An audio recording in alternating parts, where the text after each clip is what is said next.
Morning मैंने लिख दिया लेक्चर नंबर 4 हम ओवरहेड्स का चैप्टर कर रहे हैं, ओवरहेड्स की डिस्ट्रीब्यूशन को सीख रहे हैं।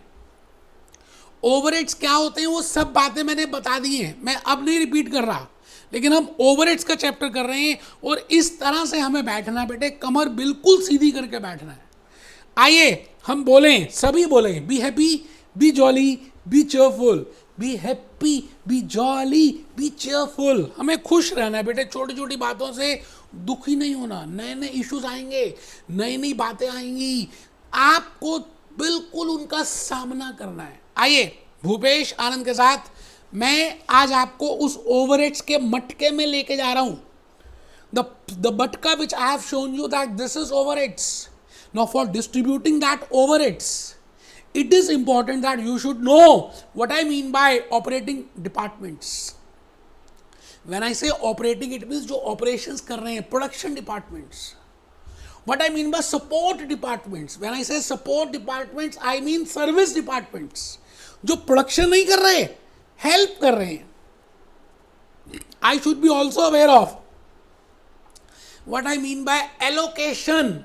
जहां पर मुझे डायरेक्टली मैं उठाऊं और चीज को पटक दूं बिना किसी बेस के, बिना किसी जुगाड़ के, एलोकेशन। जहां पर मुझे जुगाड़ लगाना पड़े, मुझे कोई बेस की हेल्प लेनी पड़े, that is named as apportionment. I think आप बात को समझ रहे हैं। मैं भूपेश आनंद आज आपके सामने खड़ा हूं, ओवरहेड्स का मटका आपके सामने है। मैंने आपके सामने, आई have already discuss what I mean by departments. Basically, we have different types of departments, but from overheads point of view, we will say either we have a productive production departments or we have service departments. When I say productive departments, they can also be named as operating departments. And when I say service departments, they can also be named as support departments. एक बच्चा मुझसे पूछ रहा sir ये कर क्यों रहे हैं बेटे आज के इस लेक्चर में। वैसे तो ये बात मैंने लेक्चर 6 में बतानी थी, बट मैं आज से लेक्चर 6 तक ये सारी बात बताऊंगा कि why I am doing this, what is a process behind that, what is a logic behind that. Step number 3 और एक्टिविटी नंबर 3 जो उस मटके से निकली उसका नाम है primary distribution and secondary distribution. बेटे जो आज का लेक्चर है ना, मैं इसको प्राइमरी डिस्ट्रीब्यूशन और सेकेंडरी डिस्ट्रीब्यूशन के में क्लासीफाई करने वाला हूं। That what I mean by primary distribution and what I mean by secondary distribution आज बताऊंगा बेटे। रीअपोर्शनमेंट की बातें भी करेंगे और नेक्स्ट लेक्चर में या नेक्स्ट टू नेक्स्ट में या नेक्स्ट टू नेक्स्ट में अब्जॉर्प्शन ऑफ ओवरहेड्स की बातें बताऊंगा। बट आज ये चारों स्टेप्स मैं भूपेश आनंद आपके सामने रखने वाला हूं। मैं आज आपसे अपनी सी बात करूंगा जी, अपनी सी बात करूंगा। मुझे एक चीज बताइए दोस्त, एक छोटी सी बात बताइए आप सभी के सभी यहां पर। ये मैंने आपके सामने एक लास्ट लेक्चर में मैंने लीवाइस कंपनी की आपके सामने केस स्टडी रखी थी। That company is producing jeans as well as T shirts. क्योंकि वो कंपनी 2 प्रोडक्ट्स बना रही है, क्योंकि वो कंपनी एक प्रोडक्ट नहीं बना रही, क्योंकि वो एक से ज़्यादा बना रही है, इसलिए इस कंपनी में कंपलसरी हो जाता है कि आप जो इनडायरेक्ट कॉस्ट है उसको बांटना पड़ेगा। बांटने के लिए हमें एलोकेशन करना पड़ेगा और अपॉर्शनमेंट करना पड़ेगा। एलोकेशन या अपॉर्शनमेंट किस किस में करना पड़ेगा? जितने भी डिपार्टमेंट्स हैं, जो प्रोडक्शन डिपार्टमेंट्स हैं, जो सर्विस डिपार्टमेंट्स हैं, जो ऑपरेटिंग डिपार्टमेंट्स हैं, जो सपोर्ट डिपार्टमेंट्स हैं, उन सभी में मुझे डिस्ट्रीब्यूट करना पड़ेगा। या तो मैं एलोकेट करूंगा और आई विल डू अपॉर्शनमेंट। अच्छा एक चीज बताइए जो मैं अब बताना चाह रहा हूं कि मैंने क्या किया। मैंने जीन्स में डायरेक्ट मटेरियल देख लिया कितना है, डायरेक्ट लेबर कितनी है, डायरेक्ट एक्सपेंस कितना है। टी शर्ट में भी देख लिया कि इस डिपार्टमेंट में कितना डायरेक्ट मटेरियल है, कितनी डायरेक्ट लेबर और कितना डायरेक्ट एक्सपेंस है। और आपको मालूम ही है कि डायरेक्ट कॉस्ट हमेशा it is always in the production departments. मैंने रिपेयर एंड मेंटेनेंस में भी और वेयर हाउस में भी कोई डायरेक्ट कॉस्ट इनकर नहीं की बेटे। उसमें तो because they are not producing anything, they are giving the services, they are supporting the services, they are supporting the production departments. Always direct cost तो फैक्ट्री में होगी, वो भी प्रोडक्शन डिपार्टमेंट्स में होगी। बट इनडायरेक्ट कॉस्ट मैंने देखा कि इनडायरेक्ट कॉस्ट फैक्ट्री में भी है, जीन्स में भी है, वेयर हाउस में भी है, रिपेयर एंड मेंटेनेंस में भी है और वेयर हाउस में भी है। इट मीन्स इनडायरेक्ट कॉस्ट तो सभी जगह हो सकती है। अच्छा अब मुझे एक चीज़ बताओ, मैंने क्या किया, जीन्स की कॉस्ट कैलकुलेट की, डायरेक्ट कॉस्ट इतनी है, इनडायरेक्ट कॉस्ट इतनी है, और मैंने यहां पर जीन्स की वैल्यू कैलकुलेट कर ली, let this be coming as 100 rupees. घबराना नहीं है, शर्माना नहीं है, डरना नहीं है। मैं आपसे अजम्पशन कह रहा हूं कि मान लेते हैं कि जो लीवाइस कंपनी थी उसने जो जीन्स बनाई उसकी डायरेक्ट कॉस्ट ऐड कर दें और इनडायरेक्ट कॉस्ट ऐड कर दें, तो हमारे सामने 100 रुपीज़ का एक कॉस्ट आ जाता है। अच्छा, इसमें उन्होंने क्या किया, 50 रुपये का प्रॉफिट ऐड कर दिया और सेलिंग प्राइस रख दी 150 रुपये। मैं अब आपसे ये पूछने वाला हूं, I want to ask you कि वो जो 150 रुपये, the amount which they have kept as selling price, क्या वो 150 रुपये जो सेलिंग प्राइस उन्होंने कैलकुलेट किया, that is dependent upon cost plus profit, whether that cost is accurate. मैं आज आप सबसे पूछ रहा हूं, आप मेरे सामने बैठे हैं ना, बातें बड़ी बड़ी करते हैं, मुझे बताइए वो जो कॉस्ट 100 रुपीज की जीन्स की मैनेजमेंट अकाउंटेंट ने कैलकुलेट की फॉर लीवाइस जीन्स, क्या वो एक्यूरेट है 100 रुपीज? आप में से 90% बच्चे कह रहे हैं बिल्कुल एक्यूरेट नहीं है। कौन सा बच्चा बताएगा जी ये एक्यूरेट नहीं है? बेटे ये एक्यूरेट ही नहीं है, क्योंकि आपने क्या किया, जीन्स की कैलकुलेट करने के लिए आपने खाली इनडायरेक्ट कॉस्ट जो जीन्स डिपार्टमेंट में हुई, जो जीन्स डिपार्टमेंट में एलोकेट हुई या अपोर्शनमेंट हुई, उसको ऐड कर दिया। बेटे ये जो डिपार्टमेंट्स हैं, ये जो रिपेयर एंड मेंटेनेंस का डिपार्टमेंट है, ये जो वेयर हाउस का डिपार्टमेंट है, इसमें भी तो इनडायरेक्ट कॉस्ट इनकर हुई है। But these departments are service departments, these departments are support departments, they are not producing anything, they are just helping the main departments। तो जो भी कॉस्ट इस डिपार्टमेंट में इनकर हुई, रिपेयर एंड मेंटेनेंस में इनकर हुई या वेयर हाउस में इनकर हुई, बेटे उसको अगर हम अगर अगर अगर आप इस कॉस्ट का क्या करेंगे, पहली बात तो ये बताओ, आपने खर्चा किया भाई, इसमें कोई तो यूनिट ही कुछ नहीं बना रहा, तो कैसे कॉस्ट कैलकुलेट करोगे? बेटे ये खर्चा हुआ किस लिए? इन डिपार्टमेंट्स के लिए, क्योंकि ये इन्होंने सपोर्ट दी। बेटे इसको, ये सपोर्ट तो इन्होंने जीन्स वालों को दी और टी शर्ट वालों को दी। मैं फिर रिपीट करता हूं, आप अपनी मेरी बात को ध्यान से सुनना।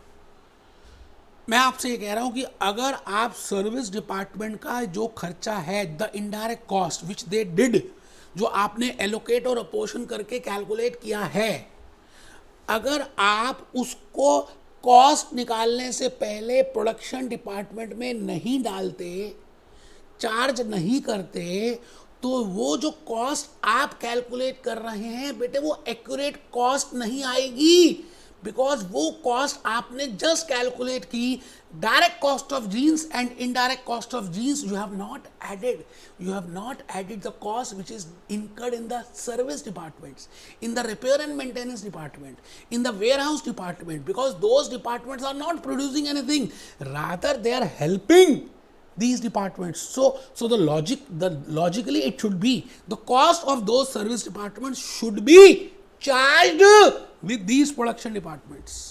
बेटे वो सर्विस डिपार्टमेंट की कॉस्ट भी प्रोडक्शन डिपार्टमेंट में चार्ज होनी चाहिए। अब आपको समझ आया कि मैं क्या कहना चाह रहा हूं। ये जो 100 रुपये आपने निकाला बेटे बिल्कुल गलत है, ये 100 रुपये होना ही नहीं चाहिए। You should not have calculated 100 rupees, because ये जो 100 रुपीज है, इसमें अभी आपने दो तरह की कॉस्ट को ऐड नहीं किया।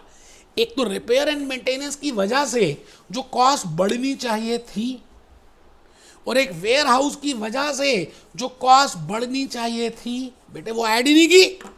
इट मीन्स आप जो डिसीजंस लेंगे, the pricing decisions, that at which price we should sell, that can become wrong if you do not calculate the accurate cost. I think आप बात समझ रहे हैं। So in order to calculate the accurate cost, it is important that you should firstly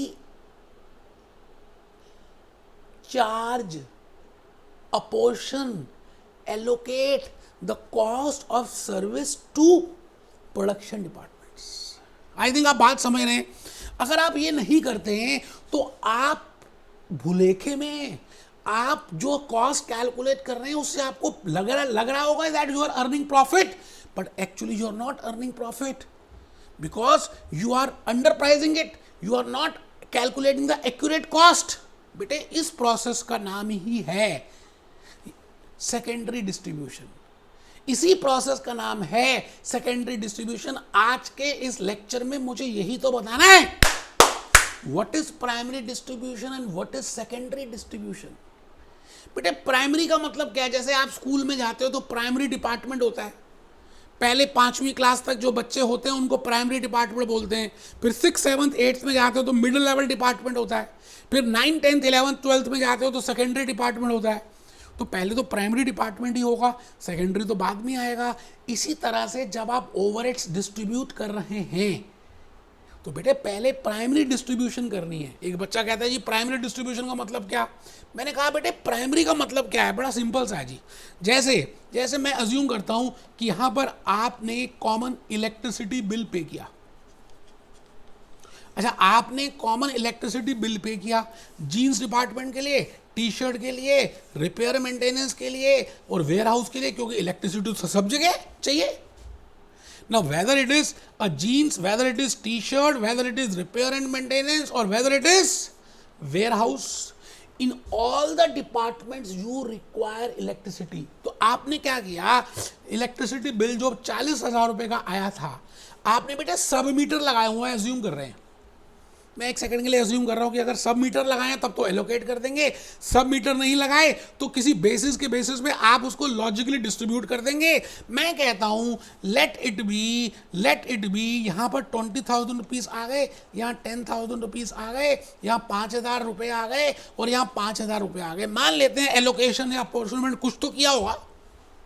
ये जो आपने 40,000 को production departments में और सर्विस डिपार्टमेंट्स में सबसे पहले बांट दिया, डिस्ट्रीब्यूट कर दिया, इसी का नाम है primary distribution.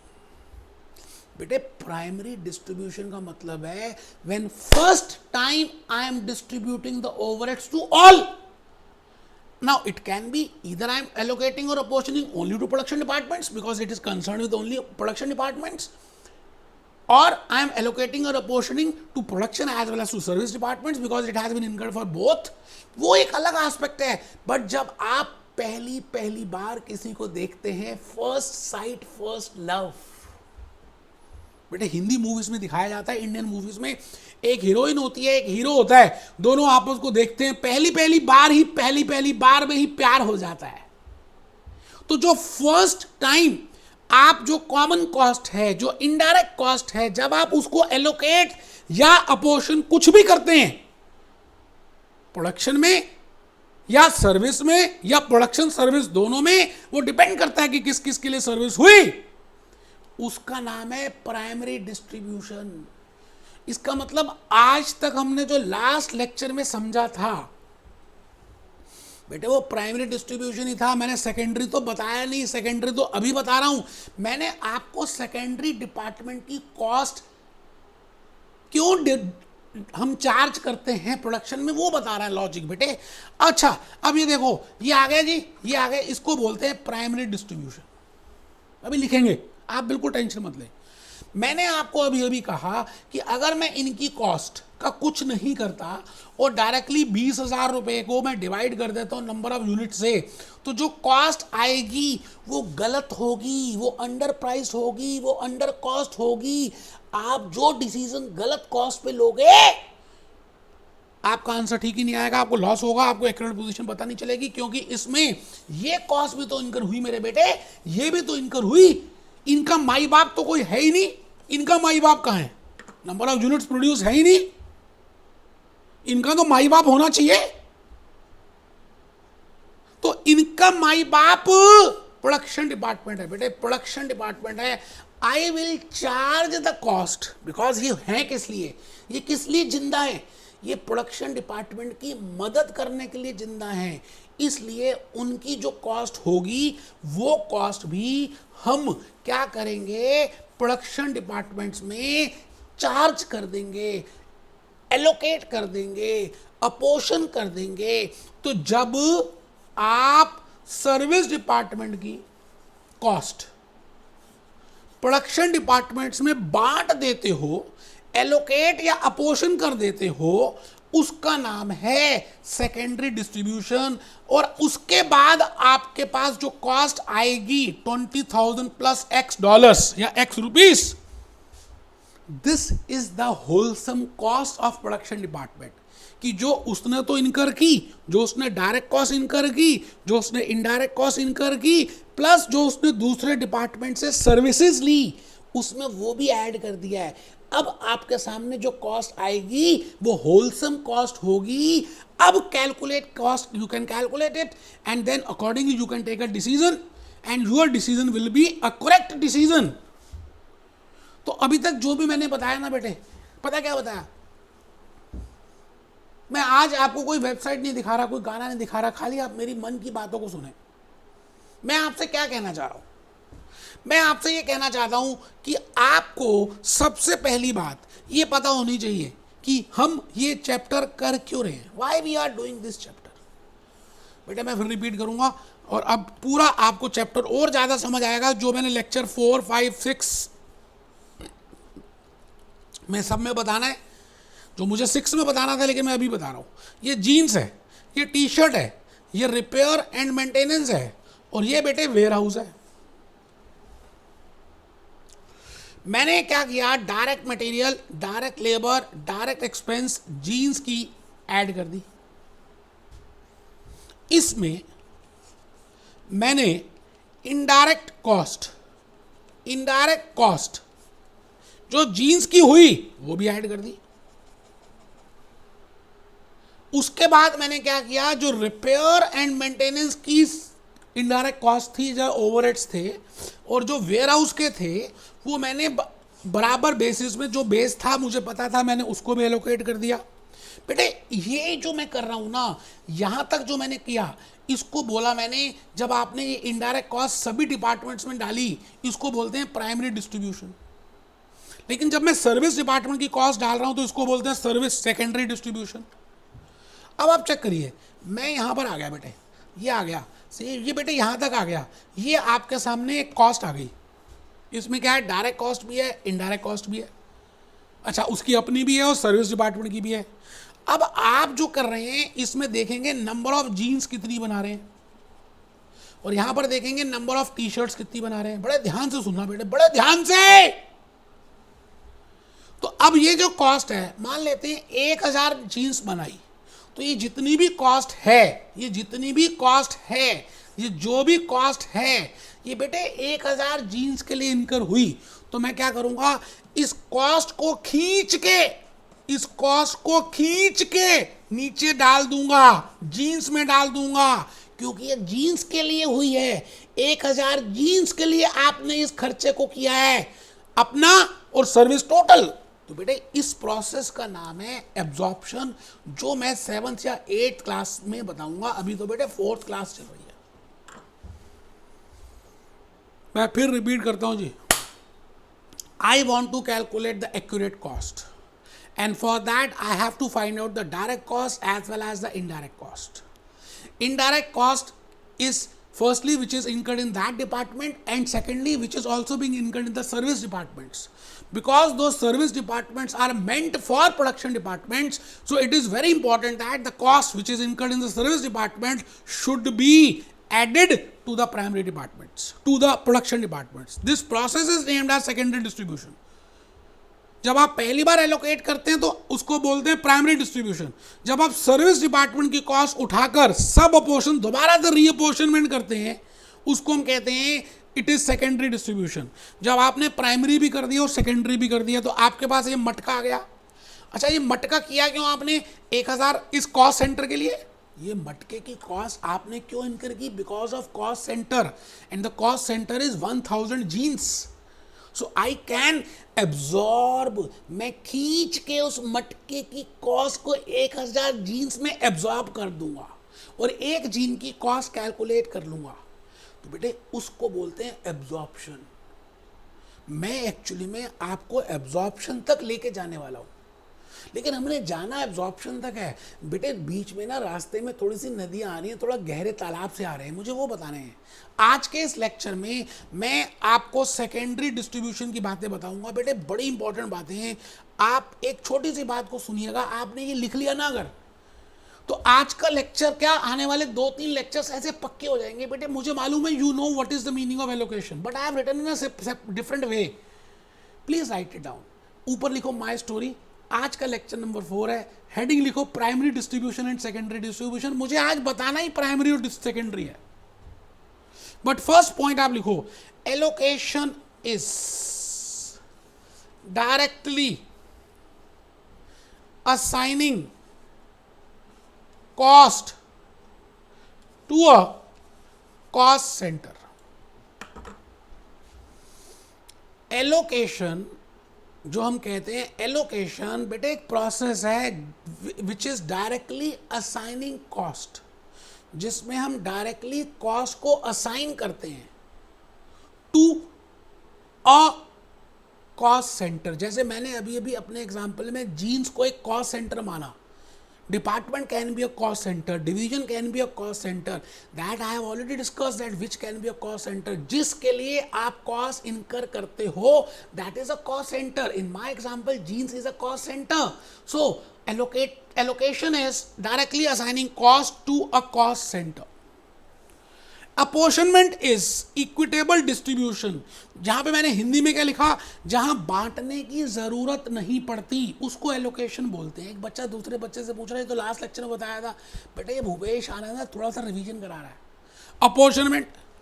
Apportionment is logical jugaad distribution on the basis of some basis to all the departments. जैसे फैक्ट्री रेंट है और आपको फ्लोर स्पेस एरिया पता है तो आप उसके बेसिस पे कर रहे हैं। जैसे इलेक्ट्रिसिटी का बिल है, आपको ये पता है, आपने सब मीटर नहीं लगाया बट आपको कुछ और लॉजिक पता है, हॉर्स पावर ऑफ मशीन पता है, आप उस बेसिस पे डिवाइड कर रहे हैं।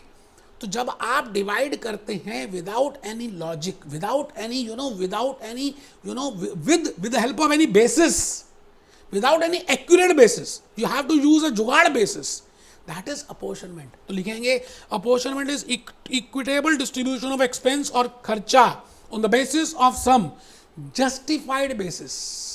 ठीक है जी। अब मैं आ रहा हूं नेक्स्ट पॉइंट में। मैंने आपको लास्ट लेक्चर में भी बताया था, आज फिर बता रहा हूं because it is very important for examination point of view, कि आपको एलोकेशन और अपॉर्शनमेंट तभी करना है जब आप एक सिंगल प्रोडक्ट ही से ज़्यादा बना रहे हो। अगर आप खाली जीन्स ही बनाते तो ना तो एलोकेशन का झंझट होता, ना अपॉर्शनमेंट का झंझट होता, ना प्राइमरी का झंझट होता, ना सेकेंडरी का झंझट होता। ये सारे झंझट तब होंगे जब आप एक से ज़्यादा प्रोडक्ट बनाते हो, और रियल लाइफ में आप एक से ज़्यादा ही बनाते हो। इसलिए थर्ड पॉइंट लिख लीजिए, allocation and apportionment has importance when more than one product is being manufactured. अभी अभी मैंने आपको बताया था कि एब्जॉर्प्शन का मतलब क्या होता है।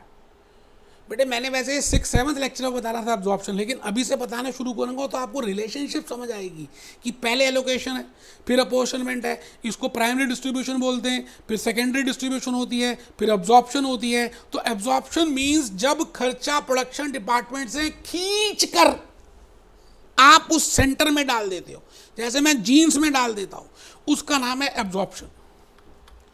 अब सवाल आता है कि एब्जॉर्प्शन करने से पहले आपको 2 बातें करनी पड़ेंगी, जिसका लेक्चर आज ही है। एक तो प्राइमरी डिस्ट्रीब्यूशन करना पड़ेगा, और दूसरा उस सर्विस डिपार्टमेंट की कॉस्ट भी आपको प्रोडक्शन डिपार्टमेंट में डालनी पड़ेगी। Then only you can calculate accurate cost. उसको हम कहते हैं बेटे, before absorption it is important to do primary distribution and secondary distribution. ठीक है जी। तो मैं आपसे यही कहना चाह रहा हूं कि आप अभी लिखना रोकना मत बेटे, नहीं बेटे अभी रोकना नहीं है। अब आप लिखिए प्राइमरी डिस्ट्रीब्यूशन क्या होता है। अब आपको लॉजिकली पहले पता होना चाहिए what is the meaning of primary distribution. आज तक आपने जो भी कुछ सिखाया मैंने आपको बेटे, वो सारा प्राइमरी था। चाहे आप एलोकेट कर रहे हैं, चाहे आप अपॉर्शन कर रहे हैं, आप प्रोडक्शन में सर्विस में जो पहली बार डाल रहे हैं उसी को प्राइमरी बोलते हैं। तो लिखेंगे इट इन्वॉल्व्स एलोकेशन और apportionment of different items of overheads, let it be indirect material, let it be factory rent, let it be electricity bill, let it be anything, to all departments, बेटे all, ये word बड़ा important है, to all departments of factory, जितने भी departments हैं factory के, उनमें जब हम ये डिस्ट्रीब्यूट करते हैं, एलोकेट करते हैं, अपोर्शन करते हैं, तो मैं ये कहना चाहता हूँ उनका नाम है, उनको बोलते हैं हम क्या, primary distribution, because I am distributing it to production as well as to service. बेटे मैं आ गया जी सेकेंडरी डिस्ट्रीब्यूशन में, सेकेंडरी डिस्ट्रीब्यूशन में the process of redistribution. I think I have already told you why it is important to do secondary distribution, because if I am not aware of, if I am not aware of the actual cost, I cannot take proper decisions, क्योंकि कुछ खर्चे service department में हो चुके हैं और वो बेचारे अपने प्रोडक्ट तो बनाते नहीं, उनके लिए कॉस्ट सेंटर क्या है, प्रोडक्शन डिपार्टमेंट। तो पहले आप उन कॉस्ट उनका जो कॉस्ट है वो तो डाल दो। तो सेकेंडरी लिखिए the process of redistribution, the process of redistribution of cost of service departments among production departments is known as secondary distribution. आराम से बैठे, मैंने कहा the process of redistribution of service department cost, एक बच्चा लिख नहीं रहा, उसको थप्पड़ मारूंगा, टू प्रोडक्शन डिपार्टमेंट्स, खाली प्रोडक्शन डिपार्टमेंट्स, मतलब सर्विस डिपार्टमेंट की कॉस्ट को उठाकर हम जब प्रोडक्शन में डालते हैं, उसका नाम है सेकेंडरी डिस्ट्रीब्यूशन। बेटे मैंने बड़ा इंपॉर्टेंट आपके लिए एक फ्लो चार्ट बनाया कि आपको समझ आए। इलेक्ट्रिसिटी बिल अभी जो मैंने लीवाइज कंपनी के जीन्स का एग्जांपल लिया, मान लेते हैं प्रोडक्शन डिपार्टमेंट 1 है, प्रोडक्शन डिपार्टमेंट 2 है, रिपेयर एंड मेंटेनेंस है, एंड वेयर हाउस है। जब आप इलेक्ट्रिसिटी बिल को सभी में डाल रहे हो with help of allocation and apportionment, मतलब सारे डिपार्टमेंट्स में डाल रहे हो, इसका नाम है प्राइमरी डिस्ट्रीब्यूशन। बट जब आप सर्विस डिपार्टमेंट की कॉस्ट प्रोडक्शन में डाल रहे हो, इसको बोलते हैं रीअपोर्शनमेंट, और it is also named as secondary distribution. I think अब तो समझ आ ही चुका है। एक छोटी सी बात लिखनी है कि why there is importance, why you want to do secondary distribution. क्या लगता है आप बताइए लॉजिकली। मैंने वैसे अभी आपको बताया था, जब मैंने 100 रुपीज़ की कॉस्ट कैलकुलेट की थी उस जीन्स की, तो मैंने आपको कहा था कि क्या ये एक्यूरेट कॉस्ट है, तो आपने मना कर दिया था, क्योंकि उसमें वो कॉस्ट जो सर्विस डिपार्टमेंट की वो अभी तक हमने डाली नहीं थी, चार्ज नहीं की थी, अपोर्शन नहीं की थी, सेकेंडरी डिस्ट्रीब्यूशन नहीं किया था, तो जो एक्चुअल कॉस्ट आएगी वो एक्यूरेट नहीं होगी। इसका मतलब एज ए मैनेजमेंट अकाउंटेंट जो आप डिसीजंस लोगे वो ठीक नहीं होंगी। Hence you should know why there is a need of secondary distribution. तो मैंने लिखा सेकेंडरी डिस्ट्रीब्यूशन और shared services cost allocation, secondary distribution और शेयर्ड सर्विसेज कॉस्ट एलोकेशन। सवाल आता है, you are a management accountant, आप एक कंपनी के मैनेजमेंट अकाउंटेंट हैं। अब आप इस कंपनी के जब मैनेजमेंट अकाउंटेंट है तो आपको डिसीजंस लेनी है। अच्छा, वो डिसीजंस एक्यूरेट होना चाहिए। कई बार आपको लगेगा प्रॉफिट है बट एक्चुअली में प्रॉफिट ही नहीं हो रहा। अच्छा, कई बार आपको लगेगा लॉस है बट एक्चुअली में लॉस नहीं हो रहा। तो उसके लिए आपको एक्चुअल कॉस्ट असर्टेनमेंट कैलकुलेट करना है। अच्छा, एक्चुअल कॉस्ट असर्टेनमेंट के लिए जब तक आप सर्विस डिपार्टमेंट की कॉस्ट भी उन कॉस्ट सेंटर्स पे नहीं डालोगे तब तक आपको एक्चुअल कॉस्ट पता ही नहीं चलेगी। तो मैंने वही बात लिखी है, for decision making it is important to share the cost of service department to production departments. ठीक है जी। अब आपने एक बात और लिखनी है, why there is a need, what is the importance of secondary distribution. अगर मैं सेकेंडरी डिस्ट्रीब्यूशन करता हूं तो उससे क्या फायदे होंगे। बेटा फर्स्ट बेनिफिट है exact actual product cost determination. Actual determination आपके सामने आ जाएगी कि प्रोडक्ट को बनाते समय एक्चुअली में कितनी कॉस्ट डिटरमाइन हो रही है। तो जो मैंने 100 रुपीज़ कैलकुलेट किया था वो एक्चुअल नहीं था, बिकॉज उसमें अभी रिपेयर मेंटेनेंस और वेयर हाउस के चार्जेस मैंने ऐड नहीं किए थे। ठीक है जी, फर्स्ट बेनिफिट सब लिख रहे हैं, फर्स्ट इंपॉर्टेंस लिख रहे हैं, किस चीज़ की रीज़न है, why we want to do secondary distribution, what is the requirement to do secondary distribution, actual cost I can determine. अच्छा, दूसरी बात, आप जब एक्चुअली में निकालोगे, जैसे रिपेयर एंड मेंटेनेंस का जो मैनेजर है, अब वो कहता है मैं खर्चे कर रहा हूँ लेकिन इनके लिए कर रहा हूँ, तो उसको एक मोटिवेशन रहेगा that my cost is being debited to, is being charge to for these production departments, so he will be happy, motivation to managers and employees. और तीसरी बात यह है बेटे, आप बताओ परफॉर्मेंस भी तो प्रॉपरली चेक होगी जब मैं सर्विस की कॉस्ट भी डाल रहा हूँ। अच्छा, सर्विस की नहीं डालूंगा तो कॉस्ट कम आएगी, कॉस्ट कम आएगी तो आपको लगेगा प्रॉफिट ज़्यादा हो रहा है, एक्चुअली में प्रॉफिट ज़्यादा है ही नहीं, it means you can not do proper performance evaluation. So if you charge the service department cost to these production departments, then there will be a proper performance evaluation. तो बेटे, fair performance evaluation of divisions and segments, it justifies cost such as transfer pricing. ये मैं अभी logically बताऊंगा ये क्या लिखा, आपको ये बात अभी बताऊंगा। अब आ जाइए जी आगे, बड़ी लास्ट पॉइंट है बेटा, आज के लेक्चर का आखिरी पॉइंट है। मैंने अभी तक आपको एलोकेशन बताया, अपोर्शनमेंट बताया, एब्जॉर्प्शन बताया, प्राइमरी डिस्ट्रीब्यूशन बताया, सेकेंडरी डिस्ट्रीब्यूशन बताया। ये लेक्चर नंबर 4 है। अभी अब लेक्चर 5, 6, 7 में हम सेकेंडरी डिस्ट्रीब्यूशन की बातें ही करेंगे। सर क्या इतना लंबा है? बेटे, इसमें तरीके बताने हैं, इसमें मेथड्स बताने हैं, that what are the methods on the basis of which you can apportion the service department cost. बेटे 3 मेथड्स पहले आप लिख लो, फिर मैं और डिटेल में बताऊंगा। पहले लिखो, there are 3 methods on the basis of which we can apportion the service department cost to the production departments. The first is direct method.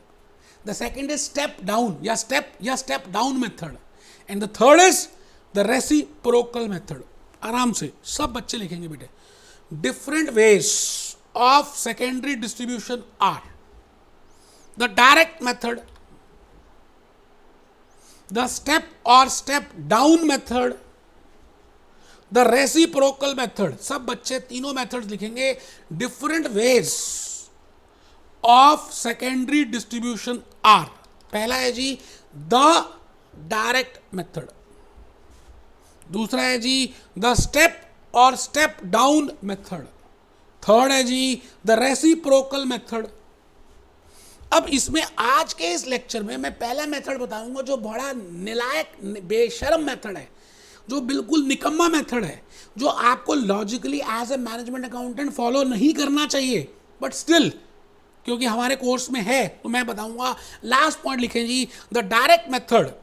ये जो डायरेक्ट मेथड है ना, ये रिपेयर मेंटेनेंस ने अगर सर्विसेज ली हैं वेयर हाउस की, या वेयर हाउस ने सर्विसेज ली हैं रिपेयर मेंटेनेंस की, ये इस बात को इग्नोर कर देता है। मतलब एक सर्विस डिपार्टमेंट ने अगर दूसरे सर्विस डिपार्टमेंट से कुछ सर्विसेज ली हैं, या इस डिपार्टमेंट ने उस डिपार्टमेंट को सर्विसेज दी हैं, तो दे इग्नोर दीज थिंग्स। मतलब inter service transfers, inter services, they ignore it. वो कहते हैं भाई जाना तो आखिरी में प्रोडक्शन में ही है।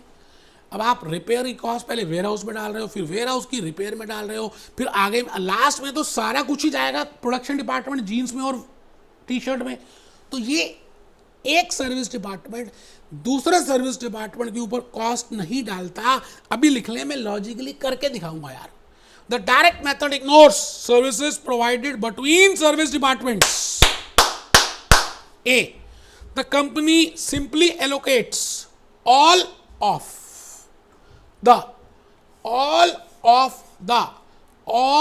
of the shared service department cost।